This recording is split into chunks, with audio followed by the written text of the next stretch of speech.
Hi everyone, my name is Kayla. I have a Bachelor of Health Science Naturopathy and I'm a naturopath at Kayla the Nurturing Naturopath. Welcome to my podcast awareness. Today, the 14th of June, is World Blood Donor Day, and I have Ashleigh from Australian Red Cross Lifeblood joining me today. Hi, Ashleigh, how are you today? Oh, good. Thanks, Kayla. How about yourself? I'm really good, thank you. That's And good. thank Thanks you for for having joining me me on today. for. Sorry. No worries. Thank you for joining me. I really appreciate it. Yeah, not a problem. Happy to celebrate World Blood Donor Day with anybody. Thank you very much. Could you please tell us what exactly is World Blood Donor Day? Yeah, World Blood Donor Day is just a day for blood donors. It's as easy as that. It's a day to celebrate the generosity and the community that is blood donors. And this year, 2024 marks the 20th year anniversary of Australian Red Cross Lifeblood celebrating National Blood Donor Week. And June 14th is the special day, World Blood Donor Day. And do people have to book when they want to donate blood, or can they just walk into a donation center?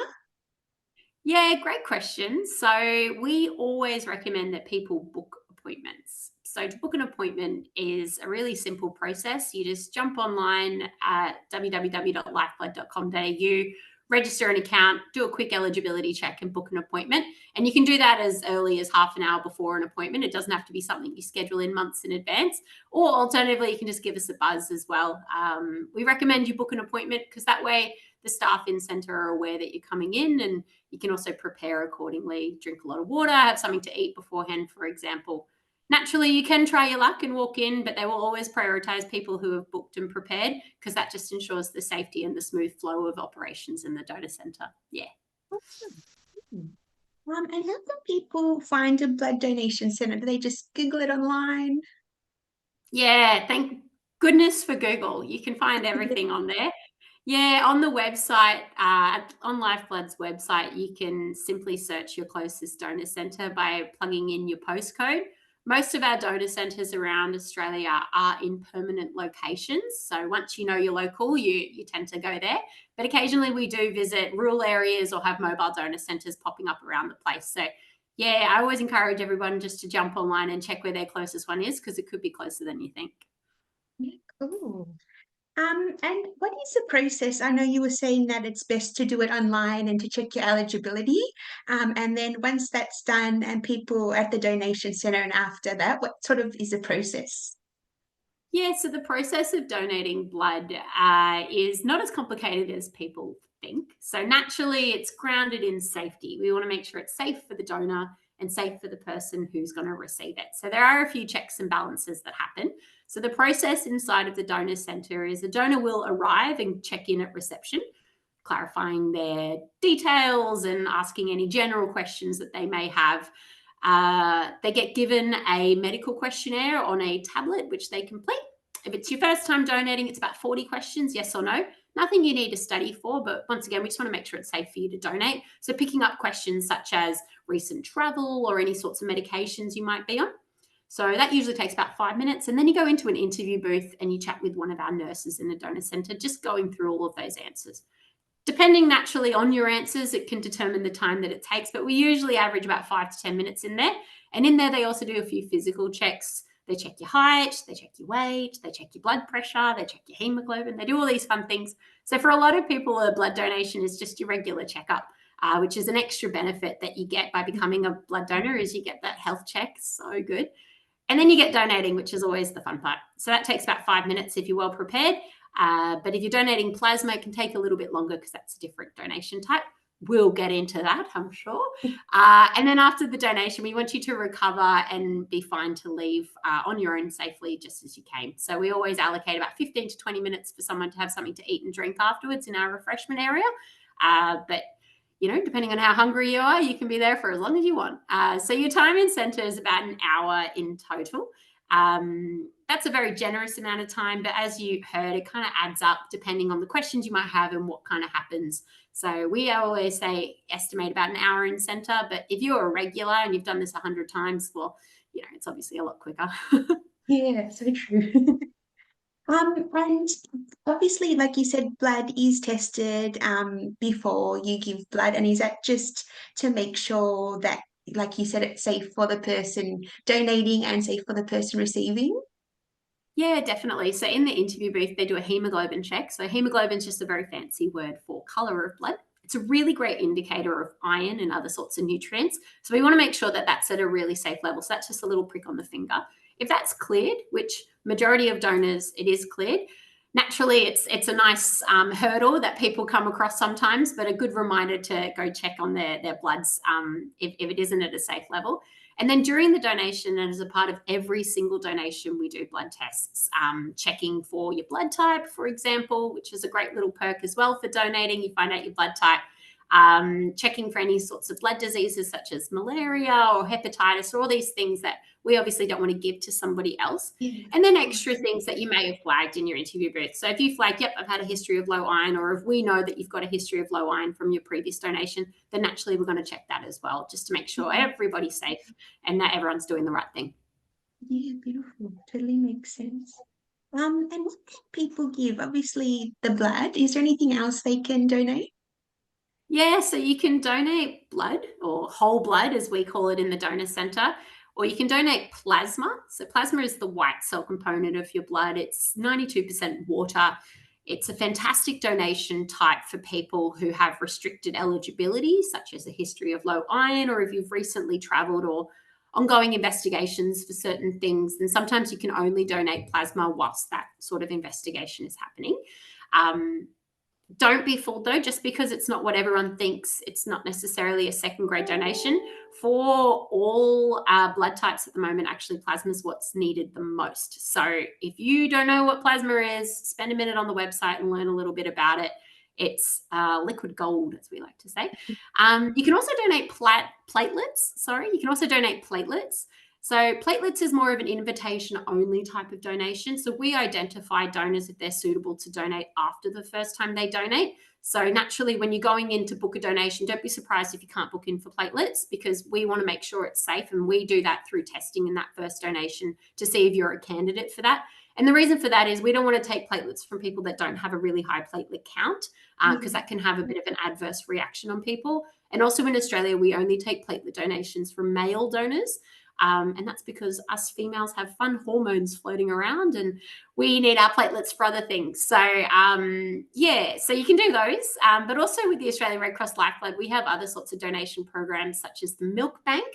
So in some of our major cities, we also accept breast milk from new mothers that can donate breast milk for mothers or families that perhaps need a bit of extra breast milk as a part of their infant's lifespan. And in Western Australia, you can also donate fecal matter, also known as microbiome. So you can donate more or less anything. I shouldn't say anything. I should caveat that. But yeah, there's all sorts of different donation types. So the main one people think of is blood, but when you investigate it a little bit further, it's more than just blood.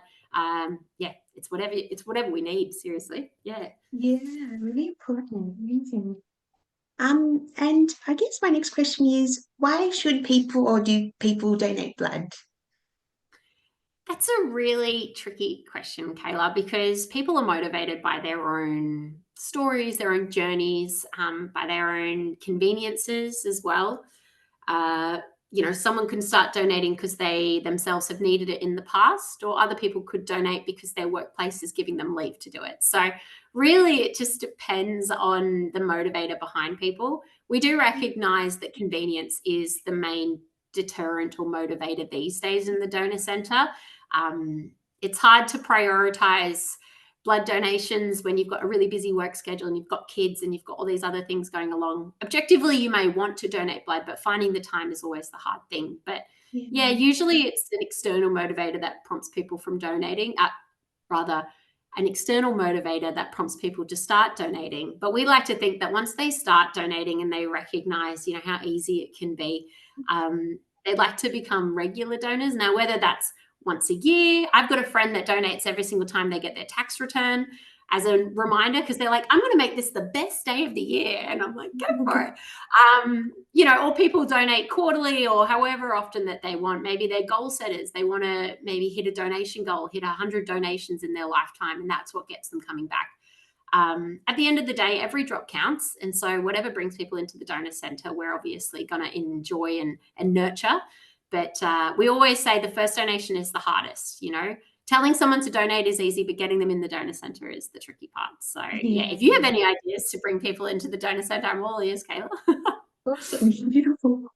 Yeah. And how does it help, like the blood donations? How does it help? Well, it has enormous impact. People don't recognize, you know, where a donation goes for starters, or what exactly a donation means to somebody. But one donation has the capacity to save up to 3 lives. Now, that's pretty massive, because people are always like, oh, I want to give back, you know, but I don't have the time or I don't have the money. Well, I would like to argue that an hour of your time donating blood is something that will have huge impact. But yeah, it goes to all sorts of different things. Like I know the first question people are like, oh, what do you need the most? Like, what blood type do you need the most, or where does it go, and all these things. If you want those stats, I can share them with you. Like a surprising one is only 2% of blood products donated actually go to road trauma and accidents. People often think that that's one of the main, you know, recipients of blood products because they see it on the news. You know, they've watched a bit of too much of Grey's Anatomy, maybe. But yeah, in Australia, only 2% of blood products go to that. So it begs the question, well, where does the rest of it go? Well, majority of blood products go to cancer patients and blood diseases and people who have got lifetime dependencies on blood products. And I would argue that everybody knows somebody that's gone through a cancer journey or maybe is a recipient and they just don't know it. So those are the people that need it, and that's where your blood donation goes. It's not I donate in Bendigo and it goes to the hospital in Bendigo. No, it goes where it's needed. So we take it to our processing center. We test for blood types. We test for anything that might deter it from being used for clinical reasons, and then we distribute it where it needs. So if there's a major emergency happening or an environmental accident that's happening somewhere, for example, it will be redirected to those spaces that need it. So yeah, I'm always like, you don't know who's going to get it. It could be your neighbor, or it could be someone on the other side of Australia. Who knows? Yeah, wow, it's amazing. And I was actually going to ask, my next question was actually how many lives can one blood donation save? But you answered that, so thank you. Well, what is the answer? Can you remember? Was it 1 in 3 or 1 in 2? Yeah, up to 3. So the 3s come in handy in my role. Like one donation can save up to 3 lives, and 1 in 3 people will need it. So when you consider that, yeah, it's enormous. A donation it's more than just a drop of blood to us. It can mean a lifetime to someone else. So yeah. Exactly right. Wowzers. And how much blood is taken from a person at one time? Yeah, naturally we don't want to take too much. That would be Yeah. a disaster. So that's where all of the checks beforehand, people's weight, people's height, all these different sorts of indicators of capacity and volume of blood come into play. But on an average blood donation, we take 470 mils of blood plus those tests. So it equates to about half a litre, 500 mils of blood per donation. With plasma, it can depend on people's body mass index as a guide. So, for example, if you are a petite, short person, then your donation is going to be a bit less than somebody who maybe hits the gym a lot and is 6 foot something or other, and you've got to crane your neck to see them. So, naturally, the volume of blood will determine how long the donation goes for. But for a blood donation, it's always the same 500 mils when you include those tests, which is why people need to be over 50 kilos to donate blood in Australia, because we take the same whether you're 50 kilos or 150 kilos. So if you factor in what 500 mils of blood means to somebody, it can, yeah. Let's not entertain what could happen. Yeah, that makes sense totally. And how often can someone give? Yeah, so people can donate blood once every 3 months. So 3 months or 12 weeks is sufficient time for the average donor to not only recoup those red cells and all those plasmas and platelets and things, but also get it up to a level again that it's safe to donate. So one every 3 months. So you can do it 4 times a year if, you know, once again, you're one of those goal setters. Plasma, on the other hand, you can do it every 2 weeks, which is, yeah, it's a lot, isn't it? And we're not necessarily saying, oh, start your plasma journey today and you'll have 20 donations by the end of the year. Yeah. Usually those regular fortnightly donors are people who are retired, or, you know, they've got capacity and time for it. But you can physically donate plasma every 2 weeks. providing that you meet the eligibility criteria. And the reason for that is that your recovery with a plasma donation for most people, fast all of them, is essentially instant. And that's because plasma is mostly water, and we get all our donors to hydrate beforehand. And if they've got enough water in the system, they'll recover in no time. So you can donate blood every 3 months, or plasma or platelets if you're eligible every 2 weeks. Oh, nice. And how often is a new blood donor needed? Yeah, a new blood donor is needed every 4 minutes in Australia. So I said before, 1 in 3 people will need blood. So that equates to about a donation every 18 seconds. So when you're talking a blood donor, we need a new blood donor every 4 minutes to currently hit demand. Now, if we're factoring in and recognizing that Australia's population is growing, so that number is only going to grow and impact the demand of plasma and blood products that we need as well. Fortunately, we've got a really, really fantastic and reliable network, community really, of regular donors in Australia. We can't rely on that long term naturally. A lot of our donors are in that aging population, and we really do need to engage those younger donors or people to donate, once a year, or if they donate once a year, consider donating a bit more frequently. Whenever I'm working with a community group or an organization and they're starting their blood campaign, the one that I always keep a close eye on is the amount of new donors they recruit, because that's the thing that's going to have the most impact. If we can start a donor on their donor journey as a result of a workplace blood drive or something like that, then we don't know what's going to motivate them going on, but at least they know the process and they can be reassured that it's safe. And heck, maybe they'll bring along someone new themselves next time. So a new donor is needed every 4 minutes, which is huge. Yeah, it is amazing. And I was going to ask what is plasma, but we spoke about that. So how does that help? How does it help? Well, it's enormous help, because white cells are your disease fighters, right? They work in your body as antibodies, fighting off anything foreign and anything you don't really want. So a plasma donation does just that in the wild. It gets manufactured into all sorts of different medications or clinical products that can go towards fighting those diseases or healing people a bit better out in the wild. It can be manufactured in up to 18 different uses, actually, which is amazing. So it's not just, transfusions for cancer patients or things like that. It can also be manufactured into vaccines. It can be aided with burn victims and skin grafts.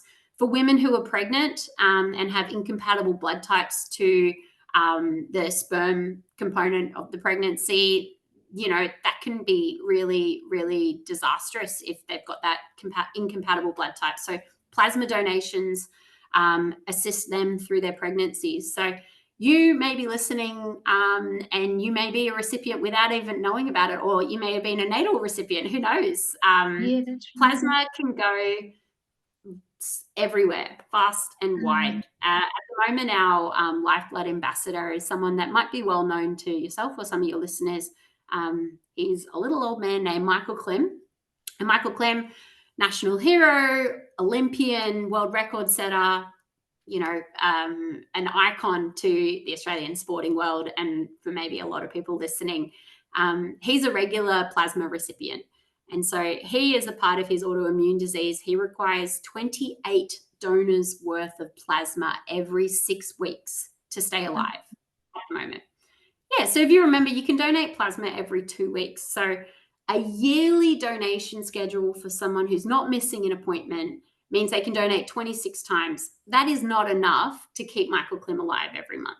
Yeah. So when you factor it in, it's plasma is so useful. In short, I don't know how to answer a question shortly, but in short, plasma is used everywhere, and you just never know where and who's going to get it. But it will be life-saving. Wow. And we just answered that. How often can you give? Are there any side effects with donating plasma? There are some side effects, and I do have to say that because everyone recovers differently. For a plasma donation, because it is a little bit more involved in that we're just taking the plasma component. So the process of donating plasma is We're taking the blood out, we're spinning it through a machine that you're connected to, and then we're returning those stripped red cells plus a fluid compensation back to the donor through the same needle. So it's going in and out and in and out and in and out. And all these different pressures can mean that people that don't have, for example, the most suitable veins for that, they can encounter adverse reactions, like the donation might have to stop early, which is fine, or maybe they might get a little bruise or anything like that. Communication is key, obviously, in navigating and reducing the risk of any adverse reactions. Furthermore, you might declare, yep, I'm healthy and well, everything's fine. But you might have some underlying asymptomatic cold symptoms, for example. Yeah. And if we're taking your plasma, which is full of all these white cells that's going to fight off that cold, and you weren't aware that you were sick while you were donating, well, the next day you're really going to feel that cold. Yeah. So there's all these sorts of different factors that come in. Naturally, we take all the precautions that we can to make sure everyone's educated about what the process is like and what's involved in the aftercare, to make sure that they keep in touch with us, and we keep an eye on them afterwards to make sure there's no kind of immediate adverse reactions. But ultimately, everyone recovers differently, which doesn't really vote well for the argument to say, just give it a go, you never know what's going to happen. But in most cases, nothing. You can go about your day. We don't advise that you can't drive afterwards, for example, or anything like that. There, like any kind of medical thing, there's always going to be conditions that you may need to just be aware of before you go in. But if you're well prepared, hydrated well, eaten well, communicating well with our staff, and letting us know if anything changes at any point, then there really is such a small risk of anything happening. Yeah. Exactly right. And how many blood and plasma donations are needed across Australia every week to meet demand? Yeah, so every week we need 33,000 donations to currently meet demand in our hospitals. So 33,000, that's the same if it's the week between Christmas and New Year's, if it's National Blood Donor Week like it is this week, or if it's school holidays. It doesn't really change. On average, it's 33,000 every single week. Which is an enormous number. But as I said, fortunately, we've got such a reliable network of donors that are currently hitting that demand, or if in need of a boost or any sort of blood type focus, then we obviously have strategies in place to kind of enhance those numbers. But yeah, 33,000, it's a lot, isn't it? It is a lot, yeah. Hopefully people listening will go and donate and help with that number. Yeah, definitely. One donation has such enormous potential, and you might think, oh, little old me, what can I do to help? But, it all adds up. Yeah, exactly. Every little bit helps. Yeah. In My fact, next that's the question. theme of, I was going to say, that's the theme of National Blood Donor Week this week is, it takes all of us to save lives. And so we always encourage people who are thinking, I'm just one person, what difference can I make? Well, when you come together as a part of the donor community, like we're encouraging people to do and celebrating this National Blood Donor Week, it all counts. Exactly right. Yeah, every little bit helps and counts. So important. What are platelets? What are platelets? That is such a good name. That is such a good question. Platelets are your clotters.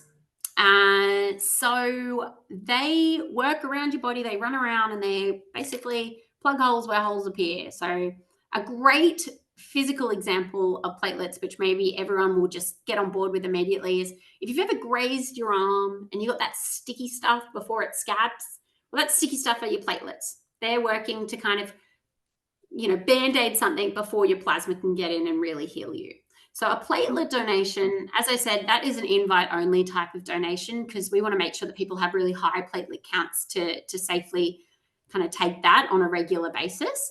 A platelet donation only has the shelf life of 5 days after it's donated.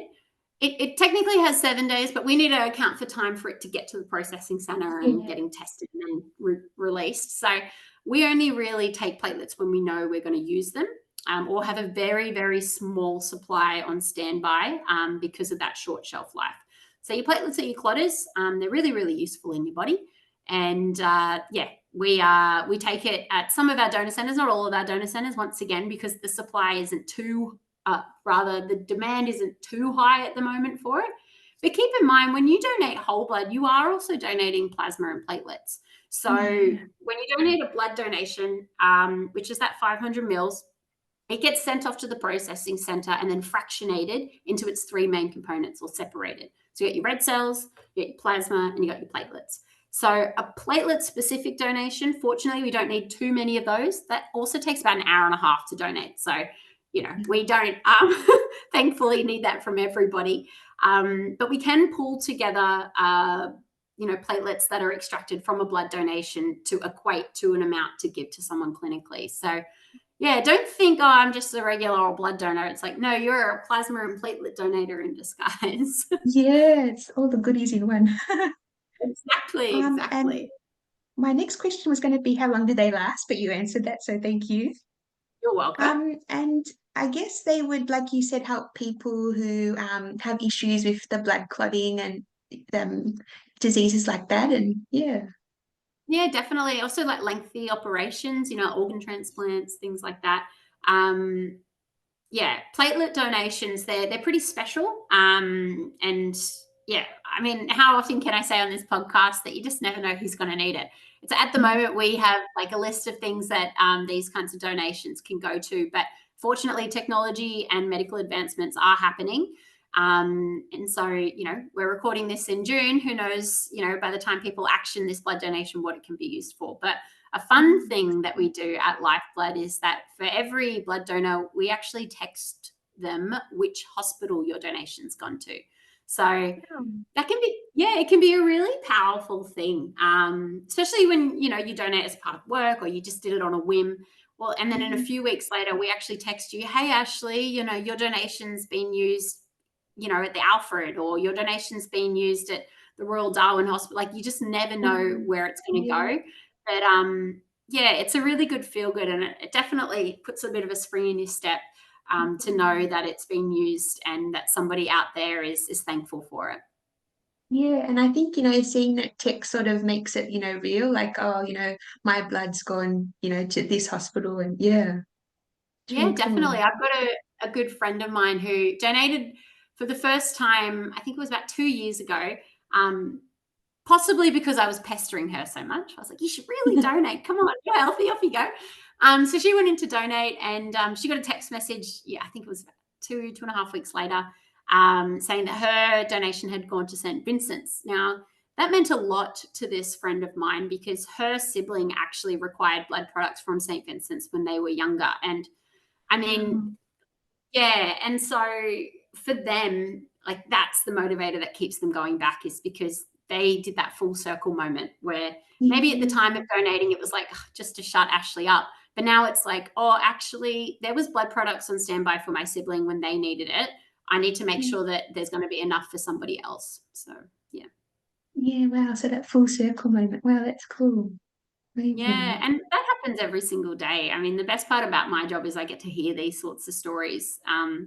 One of your initial questions was, what motivates people to come in? Well, I really should have kept a novel or something, because it would make a great read about, the Yeah. reasons behind people coming in. And sometimes people don't want to share, and that's fine. Or maybe it's deeply personal and it can be a highly sensitive topic. But yeah, for those that do share, it's always a good story. Amazing. And I guess like anything, the side effects probably just depend on the individual and like you said, if there's any underlying things going on. Yeah, definitely. It is mostly individual. Yeah, occasionally we might have an emergency evacuation, and we might have to stop the donation early, and that, like, change of scenery can, trigger, like, really, most adverse reactions or side effects are from the individual. But I can't stress it enough. If you prepare well and communicate well, preparing looks like drinking a lot of water beforehand and the day before. Blood is mostly water. So if you think of that, if you're going to give away a bunch of water in your body, you want to have enough on standby to recoup that kind of lost volume. And food is energy. Don't girl dinner and then come in, please. We want you to be really, really, really nourished when you come in, so that your body and your spleen can kick into action as soon as you start losing blood, to start reproducing and, being yourself again. Uh, And then, yeah, communicate if you are experiencing any side effects or if anything changes in how you feel, or if you have any questions, or maybe you recall, oh, snap, I am taking that medication. I didn't let them know. That's fine. Just communicate it with us.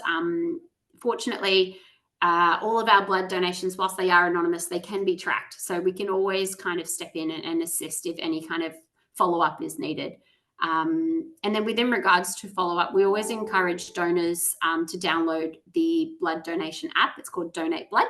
Pretty great name, if you ask me, because the Donate Blood app, it has a record of all of your health results. So if you're somebody who's monitoring your iron, or if, you start to feel a bit, how do I explain this? If you're somebody, once again, who waits until they're sick to go see your doctor, well, by being a donor, it means that you can stay on top of your own health, which means if you do experience any side effects but you didn't last time, you can refer back to those test results and be like, has anything changed? Is there anything that's happening that I should be aware of? And keep in mind that our medical offices are 24/7. We're always on the phone. It's a free service to answer any questions before or after a donation. So, yeah, we're keeping you safe. Yeah, exactly right. How many people in Australia will need blood or blood products in their lifetime? Yeah, that's an easy one. 1 in 3. So 1 in 3 people will need it. So there's 2 of us currently talking. The stats are pretty high. So 33% of Australia's population will probably need a blood donation in their lifetime. Now, we've talked at length about what that could look like. It's not saying that 33% of us are going to be in a car accident or anything like that. But with 1 in 30 of us currently donating, 3% of Australia's population is currently helping out 33% of us. So a real change in people's mindsets about why and where and how people donate is really needed, I would say. So, yeah, grateful to National Blood Donor Week to spark this conversation, because, whether it's during National Blood Donor Week that you think, oh, yeah, now I should do it, everyone else is doing it, or whether it's something you action on your own accord at a time that works for you, doesn't bother us as long as you're donating. Exactly right. So true.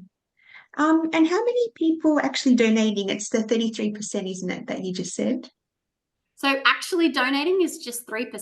So it's 33% 3%. of us that need it and 3% of us that are giving it. Now, there are different factors that are like resulting in that lower number. Naturally, we can't be everywhere. So if you're in, say, Broken Hill, well, the closest donor centre to Broken Hill is 6 hours drive away. So it could be a whole town worth of people there that might want to donate, but, we just don't have the resources to be there. Yeah. So that could influence that number. Also, there are still deferrals in place. There are still things that prevent people from donating. There's been a lot of change lately in that. So we estimate that it's 53% of Australians are eligible to donate, but aren't. So there are 53% of us out there that can be donating, but only 3% of us are. Well, then I would really like to know what I can say to that 54% of you to go in and donate. It's I think there's very much a mindset in Australia that's just like, oh, she'll be right, or they wait until, it really affects them to action it, which is absolutely fair enough. But I don't necessarily think it's sustainable. Fortunately, we're fine at the moment, but a real change in people's mindsets needs to happen soon to make sure that, we're always going to have blood on supply for the people that need it. Yeah, exactly right. And the biggest recipients of blood and blood products in Australia, is that like people with like blood cancers and things like that? Yeah, people who are going through their cancer journeys. So yeah, about 34% of all red cell blood products, I think is the stat, go to cancer patients. And then, just less than that is all your blood diseases, and just less than that is your anemic patients, and just less than that, there's the people that need vaccines. It's like a real trickling effect. But if you're curious about, where blood products go and such, as I said, well, if you become a donor, you actually get that text message about which hospital it goes to. Or on our website, we've got some really fantastic resources and visuals about, the pie graph of where blood products go, or, what certain blood types are needed for certain things. It's a really fantastic read.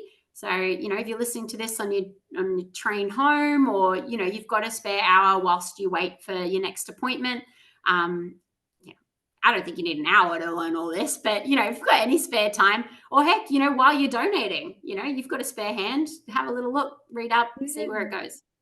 Amazing, cool.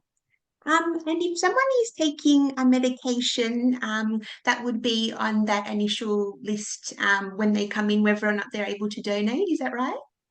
Yeah, you've hit it right on the head there. Yeah, so you can jump online and chat with our real-time medical officers on the chatbot. If you don't want to call us or give us a buzz, if you do take specific medications and you're not too sure, just kind of safeguard against any potential. Sorry, you can't donate in the donor center. Yeah.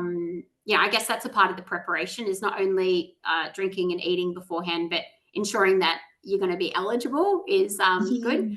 We often find if we say no to somebody, we don't often see them again. And that no could just have been as a result of them not remembering the name of their medication, for Yeah. example. But most medications you can donate on. The question we often ask for medications is, well, why are you taking it? Because if Yeah. it's going to affect you, if we take blood from you, therefore your Correct. medication that you've taken, well, then Yeah. we're not going to take your blood because you need it.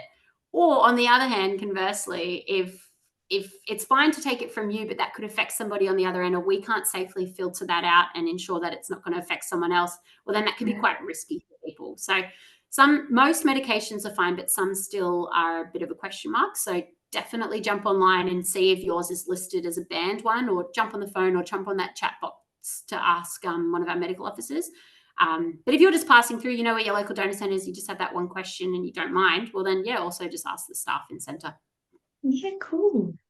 And if someone's pregnant or breastfeeding, are they able to donate? Oh no, they've got enough going on, don't you think? So yeah, pregnant people, I mean, they're growing life. You're Yeah. already saving lives by just keeping your own blood. We also advise that people who are trying to fall pregnant or are planning to fall pregnant, they also don't donate in the lead up to that. And that's just because you want your body completely ready to grow a baby. And then if you're breastfeeding, well, all of that fantastic nutrients that your blood is manufacturing and pumping around your body, that's also going into your breast milk.